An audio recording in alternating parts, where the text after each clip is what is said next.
guys, welcome back to another reaction video. You guys gonna be checking out Greece during World War II, 1940 to 1944, the Axis occupations of Greece. Let's check this out. Of Greece's history, we most likely think of that. Ancient Greece, Athens, Sparta. But what about Greece's modern history? And specifically Greece during the Second World War. What was going on here at that time? Well, you've come to the right channel, because I'm Stefan. I'm running History Hustle Greece during World War II. Wow, yeah, anytime we talk about Greece, you always talk about Athens, always talk about always talk about the ancient Greeks, okay? What about the present, the modern Greece, you guys? I really want to hear more about it, okay? So this video is all about Greeks during the World War II, okay? I can't wait to dive into it, okay? Let's go straight, okay?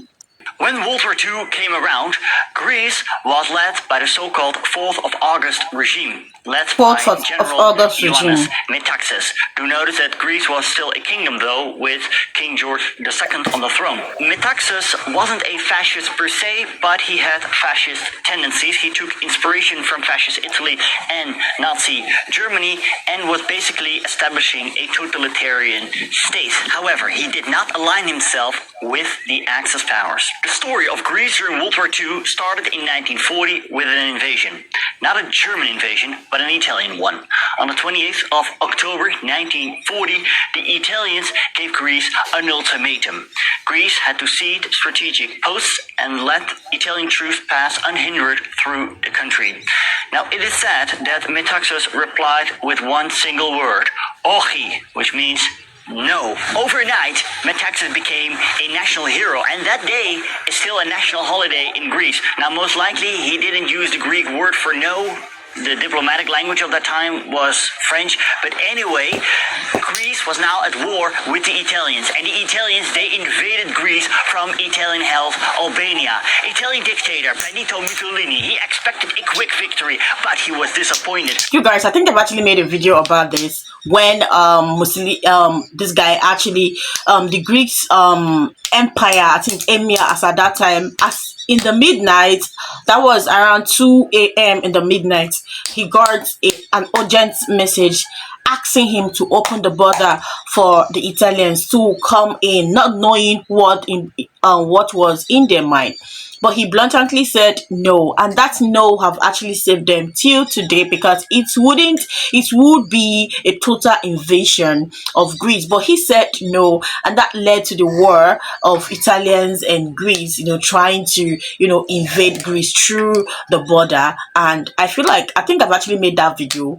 I'm gonna be putting it on the comment section, okay? So you can click on it and watch it, okay?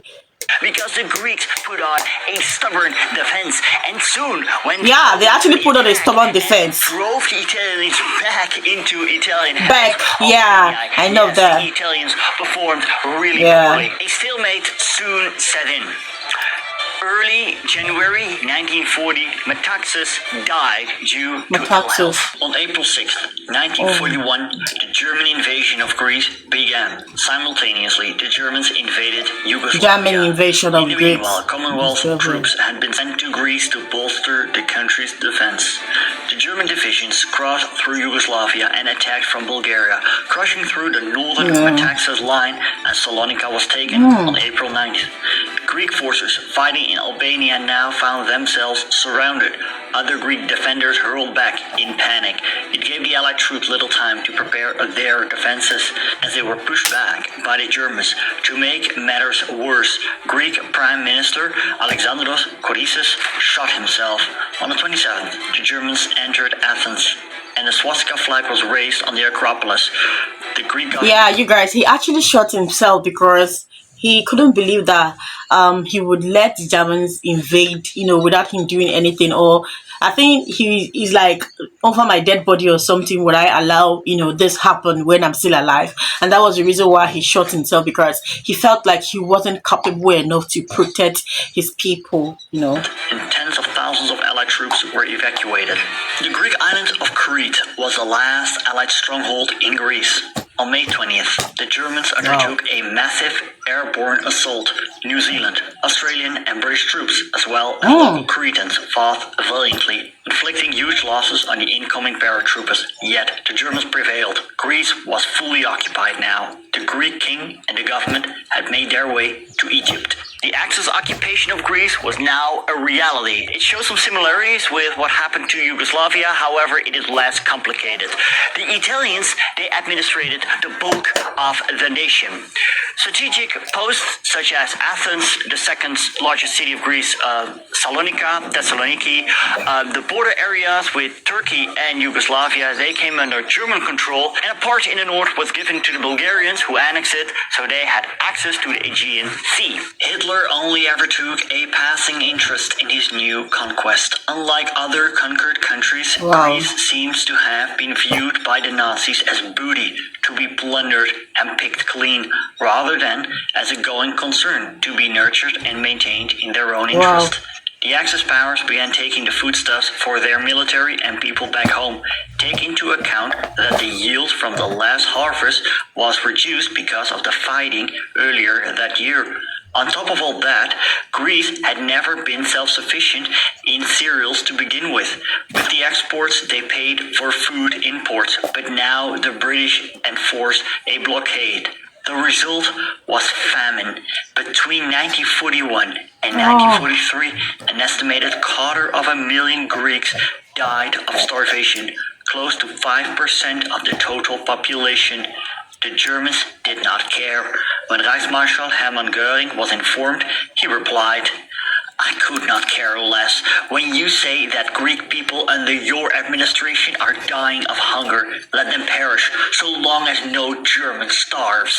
When Italy surrendered in 1943, its soldiers... Oh, you guys, that was actually the period of famine in Greece. Greece lost over 5% of its population because the bridge that was used to import goods, import food to Greece was being shut down, cut down, bombed down, and that actually ceased the importation of goods, importation of food to Greece, and there was famine in the land.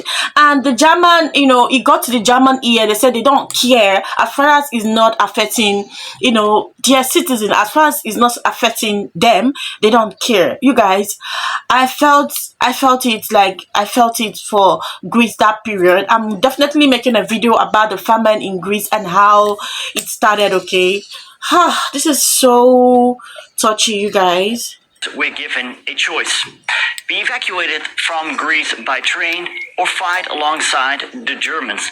Now, most Italians chose for the first option since they were already very war-weary. On some places, the Italians refused to be disarmed by the Germans, which led to armed clashes on several islands, the Ionian Islands and Rhodos. And German reprisals were ruthless, as thousands of Italians were summarily executed afterwards. Let's discuss collaboration. As soon as the Germans had taken over Greece, a puppet government was installed, headed by Georgios Tsoukalos, known as the Hellenic State. This administration was far from effective and soon fell apart. From 1943, pro-German security battalions were raised that held the occupiers with garrison duties and anti-guerrilla operations. They later functioned as practical death squads. The new formations were slow to develop. However, neither the Germans nor the Italians were keen to give the Greeks arms.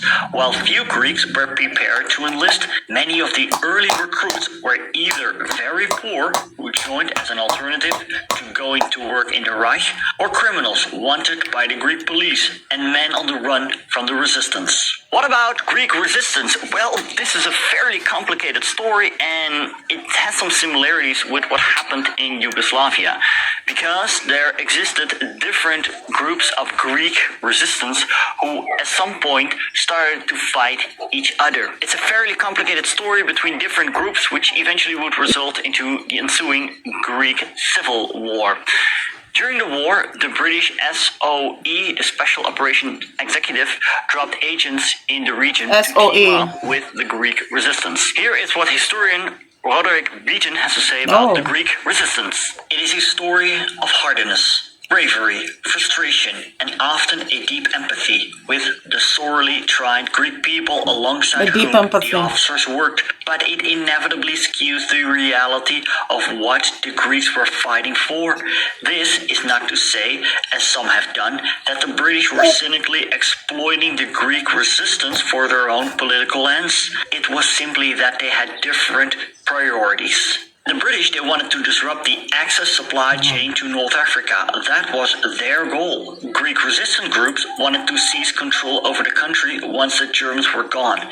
Interwar Greece had seen its share of political instability, and that continued during and after the Second World War.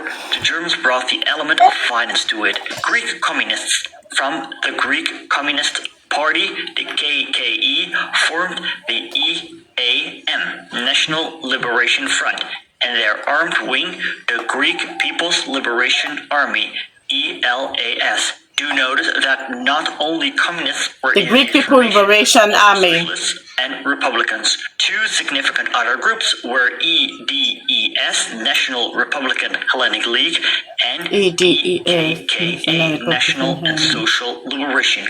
It is National and Social Liberation. More in depth in the future. Feel free It's to very share complicated, your you guys. in the comment section. The fate of the Greek Jews during World War II was very grim. The entire Jewish population of Salonika, Thessaloniki, was rounded up and deported. Almost all were destined for Auschwitz. The record of Auschwitz-Birkenau shows that 48,974 Jews arrived there from northern Greece. Of these, 37,386 were immediately gassed. Hardly any of the remainder returned home. As many as 90% of the Greek Jews did not survive World War II. Also, Jews from Bulgarian-occupied Greece were deported, despite the fact that the Jews from Bulgaria proper were not handed over to the Germans. Around 10,000 Greek Jews survived the persecutions, either by going into hiding, fighting with the Greek resistance, or surviving their deportation. Not only Jews became the victim of the German policies.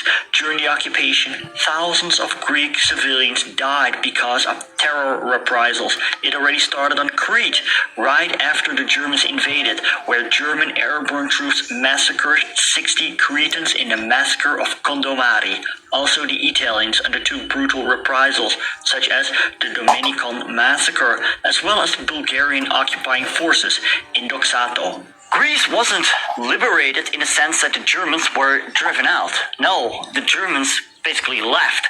And looking at the map, it makes sense, because soon they will be cut off by the advancing Red Army. So in October 1944, the Germans evacuated Greece, and by early November, the Germans were gone. Except for some strategic posts, such as Crete, the Germans remained there. So now you may think, alright, for Greece the war was over at the end of 1944. But you are very much mistaken, because after the Second World War, the Greek Civil War erupted, although some historians argue that the Civil War already started in 1943 during the German occupation.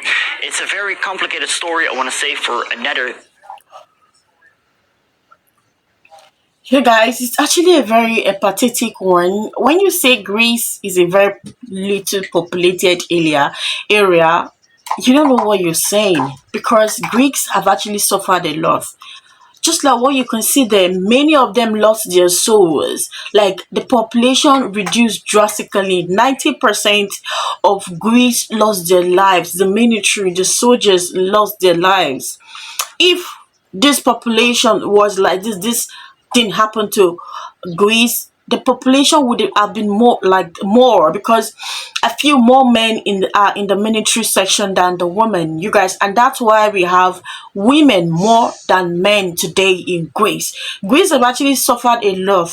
Greece have actually suffered a lot in the hands of the invaders. And I feel like one of the one that actually more hit them a lot was the German invasion, because Greece was not able to defeat the Germans. Instead, the Germans left on their own, but they didn't left, like, there's still some positions in Greece, which is the Crete, I think the Crete, that the German is still holding up to today. So German left for Greece to take over, their country back. They didn't left.